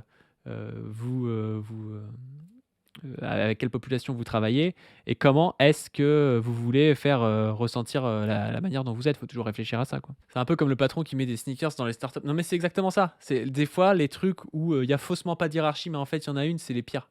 Après, pas forcément, hein, je veux dire, mais ça peut être un peu cringe, quoi, comme truc. De l'hôpital, on n'a jamais de fugue, ou très peu. Comment vous réagissez du coup en cas de fugue justement? En cas de fugue, généralement, on commence déjà par aller faire un tour. Dans un SSR où j'ai taffé, on n'avait pas de blouse, mais des polos de couleur. Donc dans un truc de soins. C'est-à-dire quoi exactement SSR comme acronyme? C'est en gros des unités où vous allez quand vous allez vous avez passé du temps, je sais pas, en neurologie, vous pouvez aller en SSR neuro, c'est-à-dire vous n'êtes pas dans le service de neurologie où les gens sont admis et on fait du diagnostic, mais vous y allez pour continuer votre prise en charge et puis c'est plus sur du long terme, quoi. Soins de suite et de réadaptation, ouais, c'est ça. Dans le SSR, du coup, soins de suite et réadaptation, où Tommy travaillait, il y avait des polos de couleur plutôt que des blouses, quoi. Et on a énormément développé des solutions ambulatoires, c'est-à-dire les consultations, soit à domicile, soit dans nos centres de consultation. Et notre particularité, c'est qu'on fait aussi des petits ateliers collectifs au travers de ce qu'on appelle les centres d'accueil thérapeutique à temps partiel, qui ne sont pas forcément calés dans des locaux qui nous appartiennent, mais au travers d'un minibus, on va chercher les patients, on les ramène vers le soin. Vous voyez, c'est un peu aussi quelque chose qui se développe, et justement, je pense qu'il Il faut aller vers ça, des équipes de soins ambulatoires et tout. Et c'est pour ça aussi, moi j'ai un peu du mal parfois avec les gens qui ont une vision en fait assez peu dialectique des choses. C'est-à-dire qui ont une vision ça c'est mal, ça c'est bien. Et en fait tout est mal dans la psychiatrie et il y a rien à faire. Et c'est en tant que tel juste du pouvoir et du contrôle et il y a pas il y a pas de contradiction interne, quoi. Je pense qu'à l'intérieur de tous les champs, au final, hein, mais vous avez des germes de choses progressistes sur lesquelles vous pouvez appuyer, des germes de choses qui sont réactionnelles contre lesquelles vous devez combattre, quoi. Alors évidemment, il y a des institutions sur lesquelles il y a plus de choses conservatrices. Par exemple, vous prenez la police nationale, évidemment que l'immense majorité des choses sont ultra conservateurs et que les réactionnaires ont peut-être gagné hein, pour encore longtemps dans cette institution, ce qui était peut-être moins le cas au moment de la Révolution française, par exemple, quand on prenait les forces, quand la Révolution française a institué la garde nationale. Mais à l'intérieur de la psychiatrie, ben, vous avez à la fois toujours eu des gens progressistes, notamment des militants, des psychiatres communistes, des gens qui ont essayé de changer les choses, et vous avez quand même toujours eu une fonction de contrôle et d'autorité de la psychiatrie. La psychiatrie, aujourd'hui, a une génération de psychiatres qui s'intéressent aux soins ambulatoires, à des choses comme ça, mais à la fois vous avez une génération de politiciens qui s'intéressent au contrôle, au fait que machin qui a un trouble psychiatrique, je sais pas, la schizophrénie, a fait tel passage à l'acte et du coup il faut les enfermer, il faut plus de moyens pour les enfermer et tout ça. Et donc vous avez vraiment une espèce de duel qui est en train de se jouer et je pense qu'il y a une lutte à mener quoi à ce niveau-là. Tu kiffes ton métier du coup? Ah ouais, moi j'aime bien. C'est impressionnant, ouais. Salle de sport, Salle de sport. c'est ce à quoi je pense. Il y a une petite salle de sport, tu peux aller voir, hein. Ok. Elle est sympa quand même.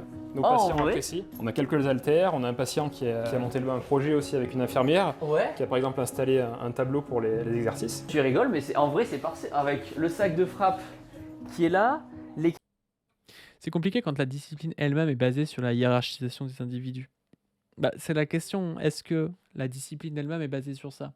C'est-à-dire, est-ce que les gens qui s'orientent vers ça sont là principalement pour volonté de faire de la hiérarchisation des individus?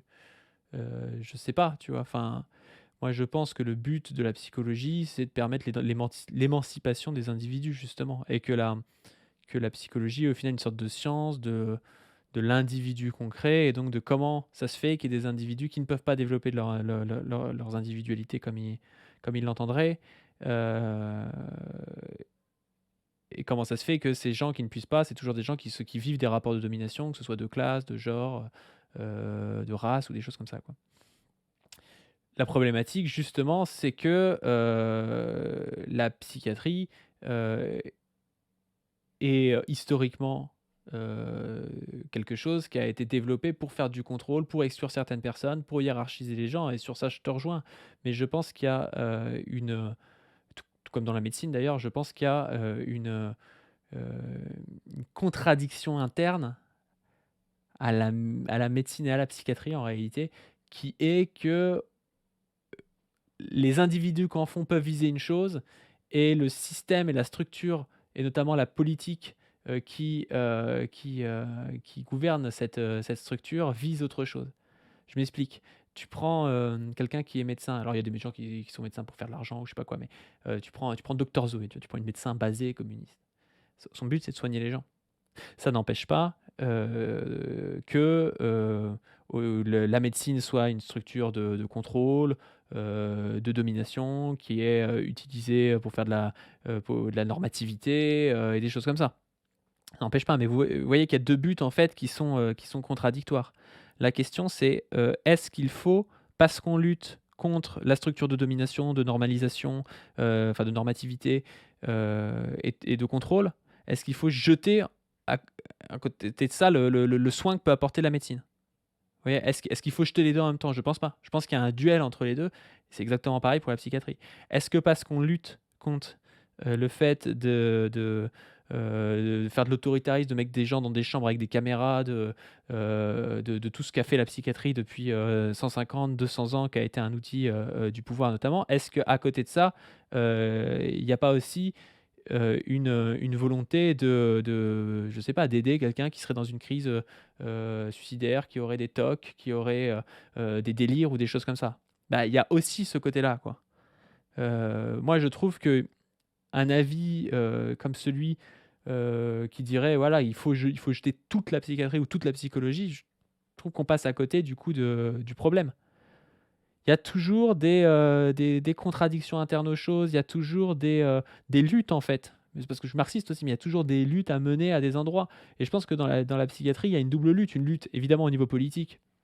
Moi, je suis un militant politique, vous le savez, donc je lutte en dehors aussi de mon boulot. Il y a une lutte politique à mener pour avoir des politiques qui sont moins dans l'autoritarisme, dans le contrôle et tout ça. Évidemment que si le fascisme passe, la psychiatrie sous le fascisme et la psychiatrie sous le socialisme, c'est pas la même chose. Euh, il y a aussi une lutte interne dans ces domaines-là, des soignants eux-mêmes et des patients eux-mêmes pour changer les institutions et les améliorer. Et de fait, elles ont été changées et améliorées. Parce que si vous prenez la psychiatrie de 1850 et la psychiatrie d'aujourd'hui, c'est pas exactement la même. La question, c'est comment est-ce qu'on fait pour aller plus loin? Comment est-ce qu'on fait pour lutter? Ben, on s'organise dans des syndicats, on s'organise dans des partis politiques, on fait de la... on compte surtout les Zoé pour faire de l'entriste. Non, mais il y a ça. Il y a ça. Je pense qu'on se fourvoierait. Et de ça, en fait, je suis presque proche de quelqu'un comme Laganric, quoi, qui dit toujours, genre, bah, passer une agrègue, c'est plus révolutionnaire que, je sais pas, faire une manif ou je sais pas quoi. C'est pas ça qu'il dit, mais en gros, il dit un peu ça. Le fait que il faut que des gens progressistes aillent dans des institutions qui, de fait, sont des institutions de contrôle, qui sont des institutions hiérarchiques, que ce soit l'éducation nationale, que ce soit la psychiatrie, que ce soit ce que vous voulez, la justice. Parce que si on fait pas ça, on laisse le champ aux gens réactionnaires. Et bah, la psychiatrie des gens réactionnaires ou la psychiatrie des gens progressistes, c'est pas exactement la même. C'est pas exactement la même. Ça veut pas dire qu'il n'y a pas une structure générale avec des lois qui vont orienter les gens, même les plus progressistes, à devoir faire des trucs qui sont conservateurs et réactionnaires, quoi. Mais c'est comme ça qu'on prend, qu'on implique un rapport de force, on va dire. Kettlebell, les haltères, le rameur, moi je te fais un WOD. Là franchement, il y a un entraînement cool à faire. Vendredi soir, c'est sparring avec les patients. Ça peut. Faut pas oublier que le métier change les individus. Oui, le métier change les individus.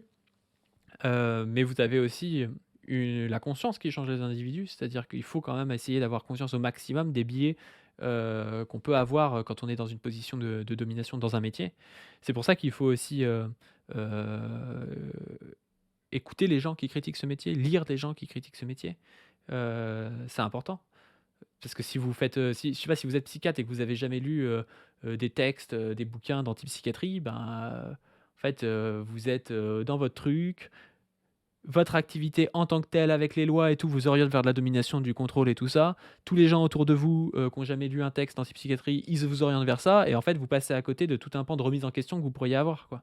Ça ne veut pas dire que vous allez adhérer à 100% à ce que vous lisez dans l'antipsychiatrie par exemple, mais ça va vous permettre quand même de changer vos pratiques, de changer votre avis sur certains trucs, de mener des luttes, du coup d'être un support de lutte pour des gens qui sont extérieurs à la psychiatrie, à l'intérieur d'institutions, enfin voilà. Et c'est pareil partout. Si vous êtes médecin G comme Zoé et que vous avez jamais lu des choses sur l'histoire de collectifs d'usagers, que vous écoutez pas leurs revendications, des militants antivalidistes et tout, mais que vous êtes juste dans des réunions où il y a que des médecins qui, pour la plupart, sont libéraux, ont un rôle dominant sans trop le comprendre ou en profitant un peu inconsciemment. Enfin, voilà, vous êtes pas pareil, quoi. The Dubus qui dit: il faudrait plus de cours de sciences humaines dans les formations médicales pour susciter la curiosité et l'intérêt pour des questions plus larges. Mais ça, c'est tellement vrai. Alors, The Dubus, pour ceux qui la connaissent pas, on a fait une vidéo avec elle qui s'appelle Faut-il un service public de la drogue? Allez la voir sur la chaîne Pas du Team. Et justement, donc c'est une historienne qui s'intéresse à l'histoire des psychoactifs, quoi. Je crois qu'actuellement, elle travaille sur le LSD. Ce qui se passe du coup, c'est que quand vous faites des études de médecine, vous faites des études qui sont très scientifiques, en mode sciences biologiques, un petit peu de sciences aussi, je sais pas, de chimie, de trucs nucléaires, enfin voilà, mais vous avez assez peu de sciences humaines au final. Or, les sciences humaines, c'est souvent des champs entiers qui remettent en question vos pratiques. Et si vous faites par exemple de la psychiatrie, intéressez-vous à l'histoire de la psychiatrie, à des historiens de la psychiatrie, à de la sociologie de la psychiatrie. C'est hyper important parce que sinon, vous lisez que des gens qui ont la même formation que vous, qui ont les mêmes biais que vous, et vous passez encore une fois, vous restez en fait avec vos œillères, quoi. C'est pareil pour toutes les disciplines médicales, mais je pense que c'est d'autant plus important en psychiatrie, surtout que la psychiatrie a été un domaine très proche des sciences humaines, notamment en France avec l'histoire de la psychanalyse, où c'est quasiment que des gens qui faisaient des sciences humaines, qui faisaient de la psychanalyse, quoi. Et l'objet de la psychiatrie et de la psychologie, c'est-à-dire l'individu et la personnalité, et la personne humaine, quoi, est un objet qui, justement, est au carrefour des sciences sociales et des sciences biologiques. C'est-à-dire que vous êtes un individu concret. Cette individualité, vous la trouvez, vous vous individualisez par le collectif. Ça, c'est très marxiste, c'est très vygotskiste aussi. C'est-à-dire que vous avez eu un développement comme ça historique qui vous donne des formes d'individualité que vous arrivez à incorporer à l'intérieur de votre, à incarner par votre corps, on va dire. Vous trouvez je sais pas, le langage, par exemple, tout un tas d'expressions, de schémas de pensée, de rapport à la esthétique au monde. Enfin voilà, vous trouvez tout ça dans la société et par votre sociabilisation, par votre famille, par votre travail, par l'activité sociale que vous avez. Et à la fois, tout ça est sous-tendu aussi par des neurones dans lesquels vous pouvez, qui ont des capacités à se modeler, à se remodeler, des capacités de plasticité, et vous avez des gens qui ont, par exemple, je sais pas, plus tendance à être dyslexiques. C'est pas un déterminisme génétique, c'est-à-dire que les gens qui ont plus tendance à être dyslexiques sont pas forcément dyslexiques. Ça dépend de comment on va leur apprendre à lire, ça dépend est-ce qu'on va passer du temps à essayer de trouver des moyens de leur apprendre différemment à lire qu'à d'autres enfants et tout ça. Donc c'est pas des déterminismes génétiques, c'est plutôt surdéterminé par le social tout ça. Mais ça joue aussi. Et vous pouvez pas nier l'un ou nier l'autre, c'est-à-dire faire une psychologie ou une psychiatrie qui serait uniquement sociale ou uniquement biologique. Mais vous avez besoin des deux. Donc vous avez besoin d'une formation en sciences biologiques. Formation en sciences biologiques, en général, on a quand même en médecine, ou au moins en partie. Mais la formation en sciences sociales, souvent, elle est très très faible. Et pourtant, elle est centrale, quoi. Pourquoi les patients iraient chez vous pour avoir une consultation plutôt que d'aller dans un hôpital entre guillemets plus classique ou chez un médecin généraliste? Nous sommes des spécialistes De la santé mentale. de la santé mentale Ok. et l'accès chez nous est totalement libre et gratuit. Nous avons une mission de service public. Alors sur nos centres de consultation, c'est du lundi. Le paradigme de la santé mentale, c'est quelque chose quand même d'assez moderne, et qui a tendance aussi à faire passer des problématiques qui peuvent être vécues par les individus comme étant des problématiques similaires à des problématiques de santé physique. Donc il y a un côté un peu biologisant à ça, alors que ça partait plutôt de la gauche, qui avait mis en avant ce terme de santé mentale, je crois, dans les années 60 et tout, et ça a été récupéré comme ça, notamment par le néolibéralisme. Et aujourd'hui, ça permet d'individualiser, par exemple, je vous l'avais dit, le burn-out, ou plein de choses. De dire que c'est dans l'individu cette problématique-là. On a par exemple la problématique de ce qu'on appelle les troubles borderline, qui sont peut-être, c'est l'hystérie du 21e siècle. Le trouble borderline, c'est-à-dire avant on disait les femmes, machin, autrichiennes, voilà, elles ont ces problématiques psychiatriques parce qu'elles sont hystériques. Et aujourd'hui, des femmes qui souvent ont un parcours similaire, un parcours de vie compliqué, avec des abandons, avec des violences jeunes, elles vont développer un rapport parfois un peu ambivalent aux gens. Elles vont avoir tendance soit à se livrer à quelqu'un, puis après à le rejeter et tout, mais qui s'explique en fait par leur parcours de vie. On va dire elles sont borderline et on va individualiser le truc. On va dire on a une épidémie de troubles borderline, on comprend pas pourquoi, quoi. Donc toujours manier ces choses-là avec parcimonie. Moi, ça me gêne pas qu'on utilise des catégories, ça permet de se comprendre, mais toujours comprendre que ces catégories, c'est pas des essences transhistoriques, c'est pas des trucs qui définissent les personnes en tant que telles, qui seraient génétiques ou je sais pas quoi. Il y a toujours un contexte historique qui permet de comprendre tout ça, quoi. C'est très stigmatisant aujourd'hui, quand même, le trouble borderline, ce qu'on a appelé le trouble borderline. borderline personality disorder, c'est que les femmes? Non, c'est pas que les femmes, mais je connais pas le sexe ratio, hein, mais on peut regarder d'ailleurs. Mais c'est très très majoritairement féminin, hein. Ouais, ils disent 3 femmes pour un homme, ça me paraît presque peu. Je pensais que c'était plus que ça. Est-ce que vous avez plus patients hommes ou patients femmes? C'est compliqué de faire une moyenne, je dirais qu'on a plus d'hommes quand même. Et les moyennes d'âge à peu près? Là, on a eu une période où on avait beaucoup de patients qui avaient une vingtaine d'années, mais ça va jusqu'à 60, 70 ans. Après, on a des services spécialisés pour accueillir les personnes plus âgées. Compliqué pour une personne âgée d'être en service avec des jeunes patients. Ok, je te comprends. Bonne journée, bon courage. Merci, bonne journée. Yacine Darbourg qui dit intéressant qu'il y ait plus d'hommes que de femmes en HP. Je connais pas je sais pas si c'est vrai. Je sais pas si c'est vrai. Je sais qu'il y a plus de garçons que de filles chez les moins de 12 ans, je crois. Et puis à partir de 12 ans, ça s'inverse.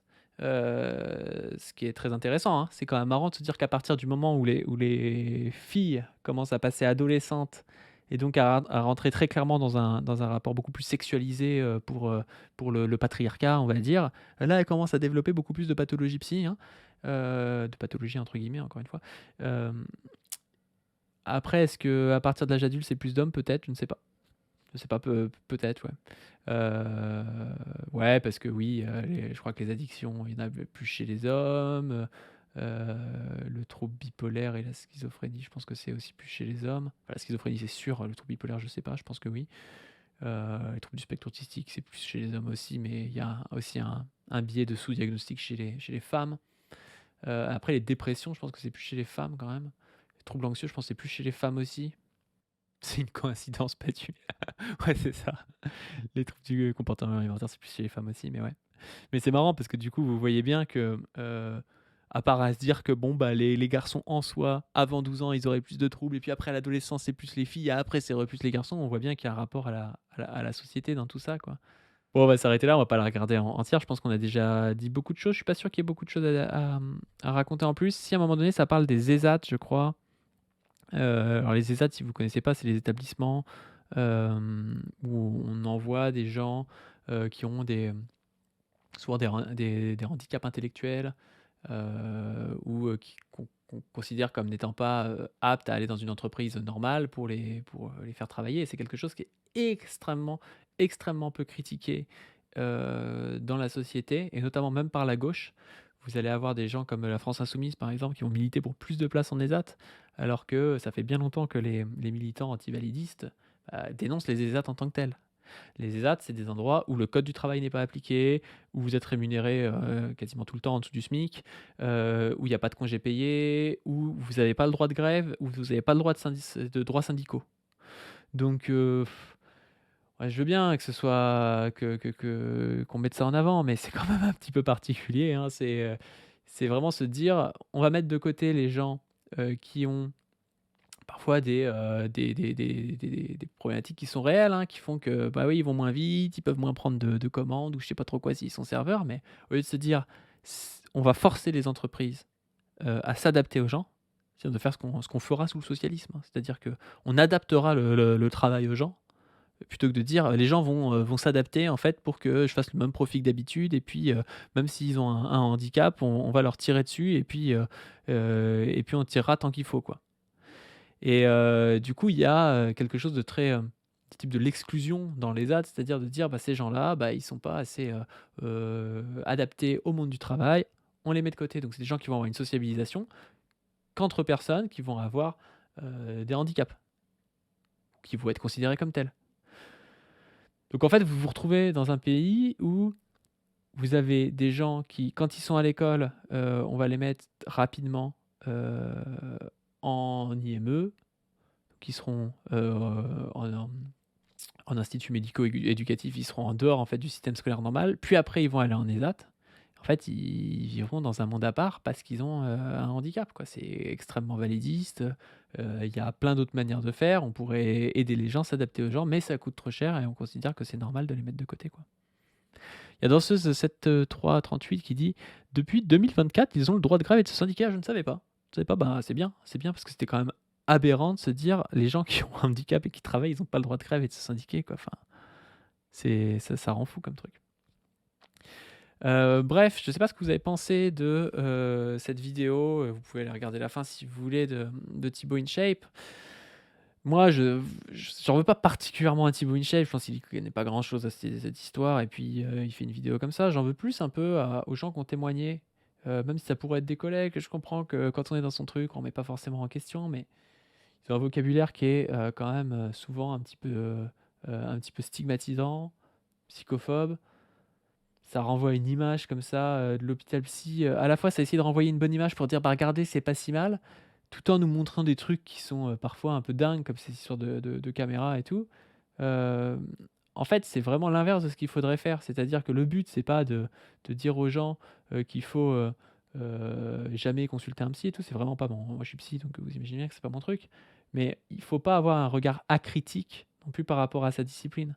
Donc, on aurait dû en fait arriver à montrer ce que c'est, à montrer, je sais pas, sur quelle chose on peut s'appuyer aujourd'hui, par exemple la médecine ambulatoire, par exemple, je sais pas, des activités avec de la pérédance, avec voilà, des gens qui sont des familles qui sont incluses dans la prise en charge et tout. Enfin, on aurait pu faire un truc comme ça, où on montrait des plus, des moins, avec une réelle analyse. Et là, en fait, on fait juste, comme fait souvent Thibaut InShape, c'est-à-dire de la pub pour une institution en disant ah, regardez, c'est pas si mal, ils sont pas fous, mais quand même, ils sont un peu dangereux, donc on met une caméra. Enfin, je trouve qu'on on sait pas du tout sur quel pied danser quand on a regardé la vidéo, quoi. J'en profite pour vous dire d'aller voir ma dernière vidéo sur ma chaîne PADU, PADU, avec Ludivine Bantini qui nous fait visiter des lieux phares de Paris pour la commune, des lieux de lutte, qui nous raconte un petit peu son histoire. C'est le nouveau Dans les pas de Ludivine Bantini sur ma chaîne principale. Je vous mets ça en description. Allez voir, sincèrement, ça vaut le coup. Sur ce, comme d'hab, n'hésitez pas à vous abonner à cette chaîne et à la chaîne principale. N'hésitez pas à donner sur le Tipeee pour nous aider. Et sur ce, on vous dit à plus. Je dis on parce que voilà, je parle en toute l'équipe.